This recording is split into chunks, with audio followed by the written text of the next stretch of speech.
Komentar Livio Suppo yang menggebrak. Moto3 bukan tempat berlama-lama. Livio Suppo bukan orang sembarangan di dunia MotoGP. Pria ini pernah menjadi otak di balik kesuksesan tim-tim besar seperti Ducati, Honda, hingga Suzuki. Dan baru-baru ini, dia mengeluarkan komentar yang bikin dunia balap terdiam sejenak. Bukan soal kontrak, bukan pula soal pabrikan. Tapi satu hal penting, pembalap muda tidak boleh terlalu lama bertahan di kelas Moto3. Kata Suppo, motor Moto3 itu menuntut gaya balap yang terlalu spesifik. Terlalu lama di sana justru bisa menjadi bumerang saat rider naik ke kelas yang lebih besar. Ini bukan sekedar opini kosong. Suppo bicara berdasarkan pengalaman bertahun-tahun menangani pembalap top.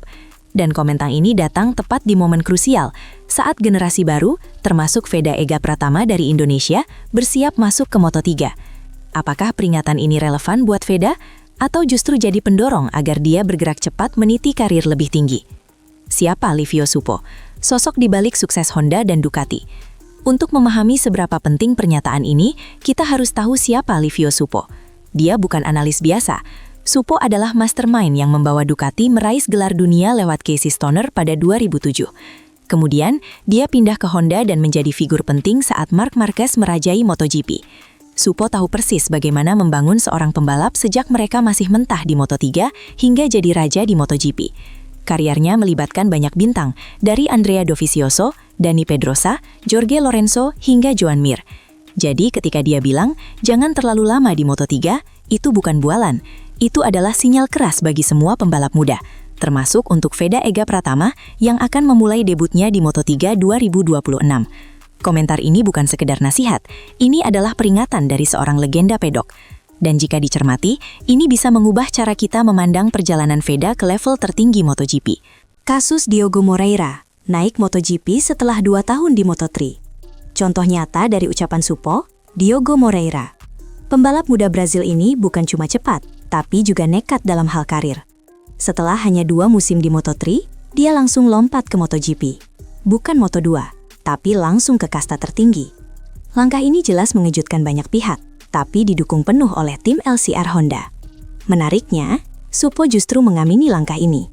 Menurutnya, semakin cepat keluar dari Moto3, semakin baik. Motor Moto3 terlalu ringan, terlalu lembut, dan membuat pembalap terlena dalam gaya balap yang tidak bisa diterapkan di kelas atas. Moreira sempat kesulitan saat naik ke Moto2, tapi dia terus berkembang. Dan sekarang, dia siap menantang para raksasa MotoGP. Kasus Moreira menunjukkan bahwa agresivitas dalam mengambil langkah karir justru bisa menjadi keunggulan. Apakah Veda bisa meniru jejak ini? Atau dia akan bermain aman? Bahaya terlalu nyaman. Moto3 ajarkan gaya yang sulit dilepas. Kenapa Moto3 disebut berbahaya jika terlalu lama di sana? Karena motornya punya karakteristik unik. Bobotnya ringan, tenaganya kecil, dan pengendaranya harus agresif dari awal lap hingga finish. Ini membuat pembalap terbiasa dengan racing line super ketat, late braking ekstrim, dan slipstream konstan. Masalahnya, gaya ini tidak cocok saat mereka naik ke Moto2 atau MotoGP.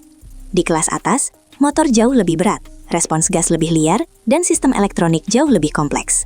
Banyak pembalap Moto3 kesulitan beradaptasi, karena refleks dan muscle memory mereka sudah terlalu terlatih di gaya Moto3. Suppo menyoroti fakta ini sebagai penyebab utama kegagalan banyak talenta muda. Ini adalah peringatan buat Veda Ega Pratama. Kalau terlalu nyaman di Moto3, risikonya bisa besar. Adaptasi jadi lebih susah, dan karir bisa mandek sebelum mencapai puncaknya.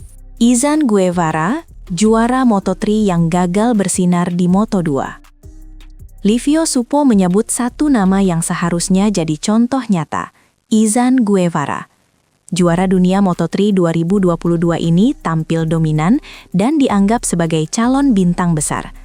Tapi saat naik ke Moto2, semua berubah. Guevara kesulitan besar. Timing brakingnya kacau, gaya membalapnya tidak cocok dengan mesin Moto2 yang jauh lebih berat dan bertenaga. Musim debutnya diwarnai crash, peringkat buruk, dan adaptasi yang lambat. Suppo menyebut ini sebagai bukti bahwa kesuksesan di Moto3 tak menjamin keberhasilan di kelas atas. Malah sebaliknya, semakin lama di Moto3, semakin dalam bias gaya membalap yang sulit diubah. Veda harus mencermati hal ini.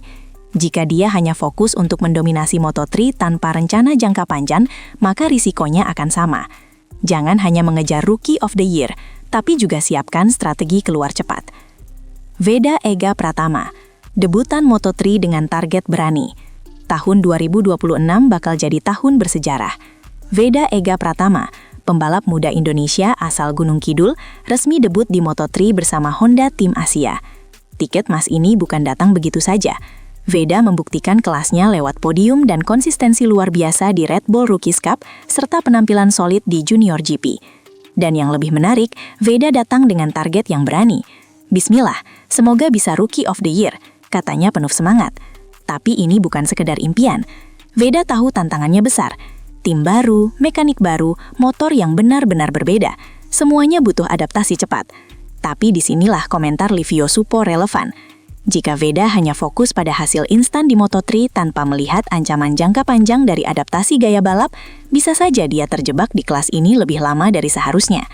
Target Rookie of the Year adalah awal yang bagus, tapi rencana keluar cepat dan naik level harus sudah ada sejak sekarang. Bahaya zona nyaman. Moto3 bisa jadi perangkap. Veda adalah tipikal pembalap dengan gaya agresif dan insting tajam.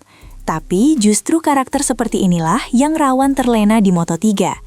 Saat seorang rider terbiasa mendominasi dengan gaya khas Moto3, full throttle, late braking, fight in the pack, mereka bisa terjebak dalam zona nyaman. Disinilah peringatan Livio Suppo jadi alarm keras. Banyak rider hebat yang karirnya stagnan karena terlalu menikmati zona aman di kelas ringan.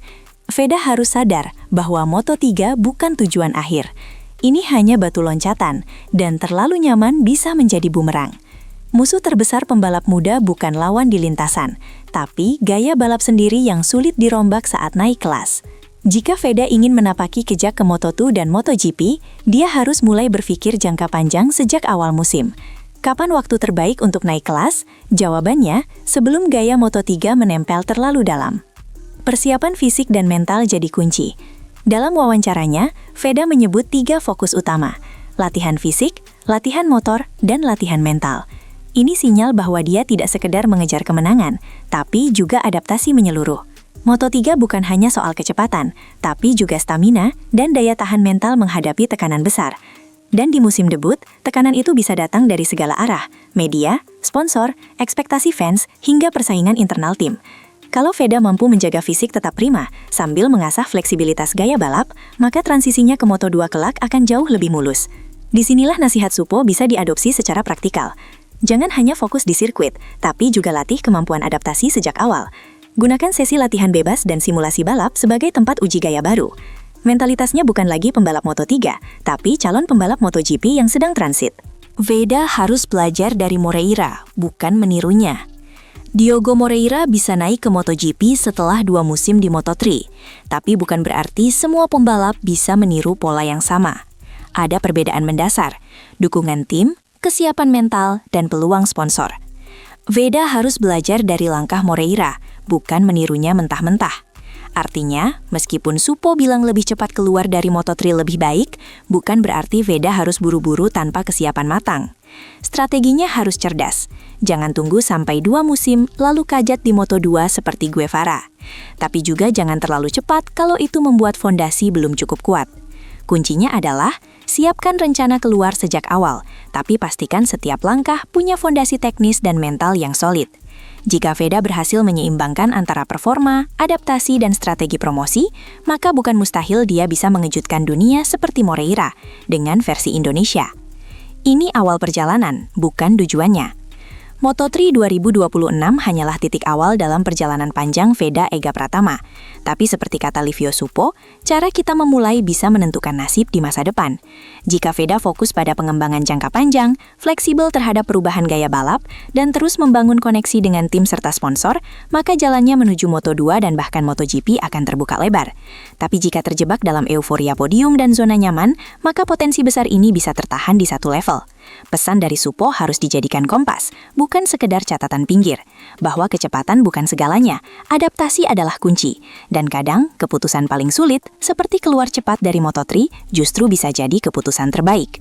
Veda punya semua yang dibutuhkan, bakat, disiplin, dan dukungan penuh dari Indonesia.